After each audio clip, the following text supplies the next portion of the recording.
नमस्कार, स्वागत है आपका अपने यूट्यूब चैनल DDV RJ पर। तो आज हम फिर से आपके लिए राजस्थान भूगोल के टॉप MCQs है वो लेके आए हैं। महत्वपूर्ण क्वेश्चनों की जो श्रृंखला है वो हम आपके लिए लेके आए हैं। तो क्लास में जल्दी से जल्दी जुड़ जाएं, अपने दोस्तों के साथ में भी इस क्लास को ज़्यादा से ज़्यादा शेयर करें, क्योंकि बहुत ही महत्वपूर्ण क्वेश्चनों के ऊपर आज हम चर्चा करने वाले हैं। जैसा कि मैंने पहले बताया था आपको, REET first grade second grade की वैकेंसी हैं वो जल्दी आने वाली हैं। उनका नोटिफिकेशन है वो जल्दी जारी होने वाला है।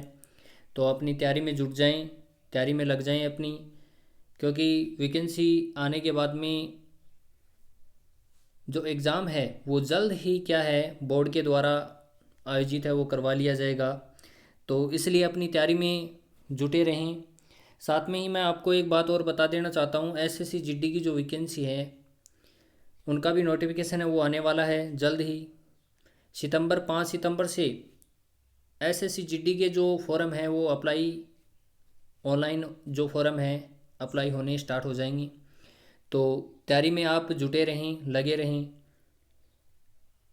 तो हमें जो पीछे की हमने थ्योरी क्लास देखे हैं, तो थ्योरी क्लास के अकॉर्डिंग ही हम ये जो टॉप क्वेश्चन है वो आपके लिए लेके आते हैं।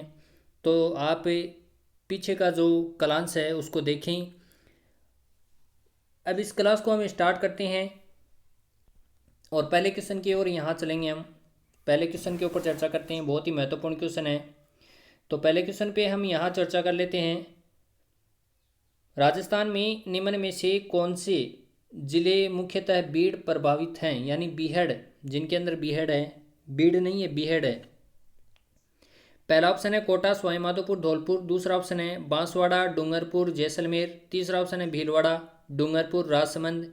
चौथा ऑप्शन है अजमेर, भीलवाड़ा, पाली। तो इसके सही आंसर की बात करना चाहेंगे तो इसका जो सही आंसर है वो 1 नंबर ऑप्शन है वो करेक्ट हो जाएगा, कोटा, सवाईमाधोपुर और धौलपुर। बीहड़ प्रभावित क्षेत्र यहाँ पर आपको पूछा गया है, तो बीहड़ प्रभावित क्षेत्र आपको बताना है। इसके बाद में अगले क्वेश्चन के ऊपर चर्चा कर लेते हैं। अगला क्वेश्चन भी बहुत महत्वपूर्ण है। तो अगले क्वेश्चन की यहाँ पर चर्चा करते हैं हम। निम्न में से राजस्थान में कौन सा क्षेत्र बालू का स्तूप मुक्त है। एक तो देखो, मैंने थ्योरी क्लास के अंदर आपको बताया था बालू का स्तूप मुक्त प्रदेश, और एक आपको बताया था बालू का स्तूप युक्त प्रदेश। तो उनमें से आपको बालू का स्तूप युक्त प्रदेश के बारे में नहीं पूछ रहा है, यहाँ पर आपको बालू का स्तूप मुक्त प्रदेश के बारे में पूछ रहा है कि राजस्थान का ऐसा कौन सा क्षेत्र है जो बालू का स्तूप मुक्त है। तो पहला ऑप्शन है इसमें शेरगढ़ सीव। दूसरा ऑप्शन है ओसियां शेरगढ़। तीसरा ऑप्शन है ब्यातू चौहटन। चौथा ऑप्शन है फलोदी पोखरण। तो आपको सही आंसर बताना है। इसका सही आंसर कौन सा होगा, आपके पास में 5 सेकंड का समय है, क्योंकि आपको बालू का स्तूप जो मुक्त प्रदेश है वो करवा दिया गया है। तो ज़्यादा से ज़्यादा इसका आंसर है वो आप कमेंट बॉक्स में दें। बालू का स्तूप मुक्त प्रदेश और बालू का स्तूप युक्त प्रदेश हैं वो थ्योरी क्लास में आपको बता दिए गए हैं। अगर किसी भी स्टूडेंट की थ्योरी क्लास नहीं हुई है तो वो पीछे का वीडियो जाकर देख सकता है, उसमें बालू का स्तूप युक्त और मुक्त प्रदेश दोनों करवाए गए हैं। तो इसमें सही उत्तर होगा वो होगा ऑप्शन नंबर 4, फलोदी पोखरण वाला जो क्षेत्र है वो बालू का स्तूप मुक्त प्रदेश है, जहाँ पर बाप बोल्डर्स बीम जो चट्टानें हैं अरावली को छोड़कर बाप बीम जो बोल्डर्स चट्टानें हैं वो वहाँ पर पाई जाती हैं। इसके बाद में अगले क्वेश्चन के ऊपर चर्चा कर लेते हैं हम। बहुत ही महत्वपूर्ण क्वेश्चन है। सूची 1 को सूची 2 से क्या करना, आपको सुमेलित कीजिए तथा सूचियों के नीचे दिए गए कूट का उपयोग करके सही उत्तर का हमें चयन करना है। तो सूची नंबर 1 में आपको पर्वत चोटी दे रखी है इधर, और सूची सेकंड के अंदर आपको जिला दे रखा है कि कौन सी चोटी पर्वत चोटी है वो कौन से ज़िले में है। तो पहला ऑप्शन है शेर जयपुर। दूसरा ऑप्शन है जयगढ़ सिरोही, रघुनाथगढ़ राजसमंद और कुंभलगढ़ सीकर। तो आपको इसका क्या करना है, चयन करना है। ठीक है, आपको क्या करना है, चयन करना है। तो रघुनाथगढ़ तो हो गई सीकर के अंदर, ठीक है, और जयगढ़ कहाँ हो गई, जयपुर के अंदर। शेर कहाँ हो गई, सिरोही के अंदर, ठीक है। इसके बाद में कुंभलगढ़ कहाँ पर हो गई, कुंभलगढ़ राजसमंद। तो ये क्या है, इसका मिलान होता है। तो इसका देख लेते हैं सही जो आंसर है वो कौन सा होगा। तो इसके सही उत्तर की हम बात करना चाहेंगे तो हमारे ऑप्शन दे रखे हैं। पहला जो ऑप्शन है उसमें 1 3 2 4, दूसरा ऑप्शन है 4 2 3 1, तीसरा ऑप्शन है 2 1 4 3, चौथा ऑप्शन है 2 3 2 1 4। तो इसके अंदर अगर सही आंसर की हम चर्चा करना चाहेंगे तो इसका जो सही आंसर है वो ऑप्शन नंबर सी हो जाएगा, 2 1 4 3। ठीक है, इसके बाद में अगले क्वेश्चन के ऊपर चर्चा कर लेते हैं। अगला क्वेश्चन भी बहुत महत्वपूर्ण है। अगले क्वेश्चन की यहाँ पर हम चर्चा करेंगे, राजस्थान के विभिन्न भौतिक प्रदेश को निर्माण की दृष्टि से प्राचीन से अप्राचीन की ओर क्रमशः जमाइए। तो पहला ऑप्शन है अरावली पर्वत, दक्षिण पूर्वी पठारी प्रदेश, पूर्वी मैदान, पश्चिमी मरुस्थल। दूसरा ऑप्शन है पश्चिमी मरुस्थल, अरावली पर्वत, दक्षिण पूर्वी पठार और पूर्वी मैदान। तीसरा ऑप्शन है अरावली पर्वत, पूर्वी मैदान, दक्षिण पूर्वी पठार, पश्चिमी मरुस्थल। चौथा ऑप्शन है अरावली पर्वत, पश्चिमी मरुस्थल, पूर्वी मैदान, दक्षिण पूर्वी पठार।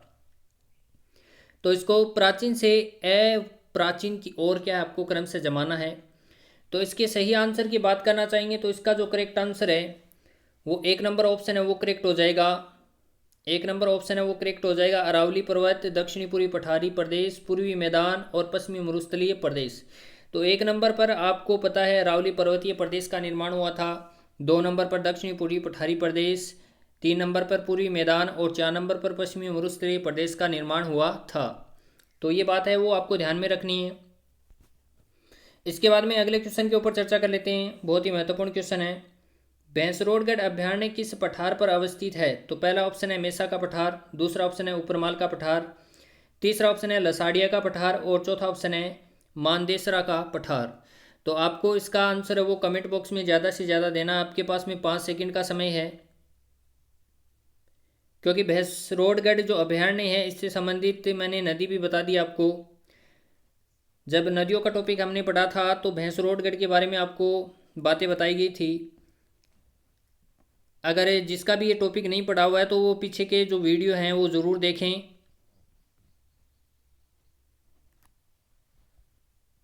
तो हम यहाँ पर चर्चा कर लेते हैं, जो भैंसरोडगढ़ अभयारण्य है वो किस पठार पर है। तो आपको पता होना चाहिए कि जो भैंसरोडगढ़ का जो अभयारण्य है वो किस पठार के ऊपर स्थित है। तो हम बात करेंगे ऊपरमाल का पठार। इसका आप आंसर है वो कमेंट बॉक्स के अंदर ज़रूर देवें। इसके बाद में अगले प्रश्न पे हम चर्चा कर लेते हैं, मानगढ़ पहाड़ी बांसवाड़ा को लेकर कौन से 2 राज्यों में विवाद है। तो आपको विवाद बताना है कौन से 2 राज्यों में है। पहला ऑप्शन है राजस्थान मध्य प्रदेश, दूसरा ऑप्शन है राजस्थान महाराष्ट्र, तीसरा ऑप्शन है राजस्थान उत्तर प्रदेश और चौथा ऑप्शन है राजस्थान गुजरात। इसका भी आंसर आपको ज़्यादा से ज़्यादा कमेंट बॉक्स के अंदर देना है। इसका भी आंसर है वो आपको ज़्यादा से ज़्यादा कमेंट बॉक्स के अंदर देना है। इसके बाद में अगले क्वेश्चन के ऊपर चर्चा कर लेते हैं। हम अगले क्वेश्चन के ऊपर चर्चा करेंगे, सुमेलित करना है हमें, सूची फर्स्ट से सूची सेकंड को सुमेलित करना है। अब देखो इसमें दे रखा है एक और राज्य का उत्तरी छोर दे रखा है और उसमें क्या है आपको गाँव का जो प्रकार है वो दे रखा है, जो गाँव दे रखे हैं लास्ट गाँव। दूसरा ऑप्शन है राज्य का दक्षिणी छोर, तीसरा ऑप्शन है राज्य का पश्चिमी छोर और राज्य का पूर्वी छोर। इसमें कटरा गांव, सिलाना गांव, बोरकुंड, कोणा गांव। तो उत्तरी छोर की हम बात करेंगे तो श्री गंगानगर, कोणा गांव। तो देख लो 4, यानी हमारा एक ए ऑप्शन और बी ऑप्शन यहाँ पर कट जाते हैं। ठीक है, इसके बाद राज्य का दक्षिणी छोर है तो बोरकुंड गांव, यानी 4 और 3।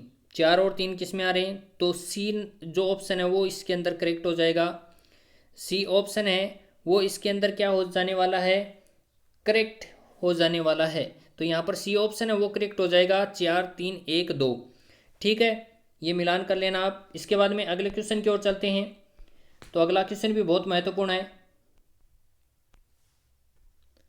राजस्थान में कर्क रेखा बांसवाड़ा जिले की जो कौन सी तहसील से होकर गुजरती है, यानी बांसवाड़ा की ऐसी कौन सी तहसील है जिसमें से कर्क रेखा होकर गुजरती है। आपको साथ साथ में गांव भी बता देना है, तहसील के साथ में जो गांव है वो कौन सा है जिसमें से कर्क रेखा होकर गुजरती है। तो 5 सेकंड का समय आपके पास में, जल्दी से आप इसका आंसर है वो कमेंट बॉक्स में देवें, क्योंकि पीछे के वीडियो में आपको ये जो टॉपिक है वो करवाया गया है। तो अगर किसी का ये टॉपिक क्लियर नहीं है तो आप वीडियो को ज़रूर देखें। अगर चैनल के ऊपर नए हैं तो चैनल को सब्सक्राइब करें, बेल आइकन को प्रेस करें, ताकि आगे आने वाला जो महत्वपूर्ण वीडियो है, जो टॉप MCQs हैं, वो आपको प्राप्त हो सकें। तो इसके ऊपर चर्चा कर लेते हैं। देखो, कुशलगढ़ तहसील, इसका जो आंसर है वो करेक्ट होगा सी, ऑप्शन है वो करेक्ट होगा सी। कुशलगढ़, बांसवाड़ा की कुशलगढ़ तहसील से होकर जो कर्क रेखा है वो गुजरती है। गांव की हम बात कर लेते हैं तो गांव है इसका डूंगरपुर का एक गांव है चीखली गांव। इस गांव से होकर क्या है, जो कर्क रेखा है वो गुजरती है, चीखली गांव डूंगरपुर। इसके बाद में अगले क्वेश्चन के ऊपर चर्चा कर लेते हैं। अगले क्वेश्चन के ऊपर यहाँ पर चर्चा कर लेंगे। अंतर्राष्ट्रीय सीमा पर स्थित जिलों का सीमा की लंबाई के अनुसार अवरोही क्रम बताना है।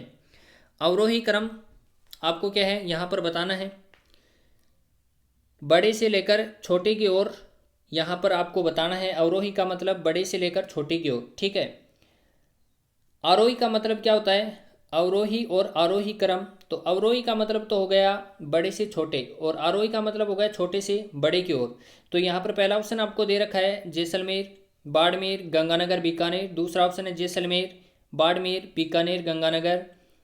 तीसरा ऑप्शन है गंगानगर, बीकानेर, जैसलमेर, बाड़मेर।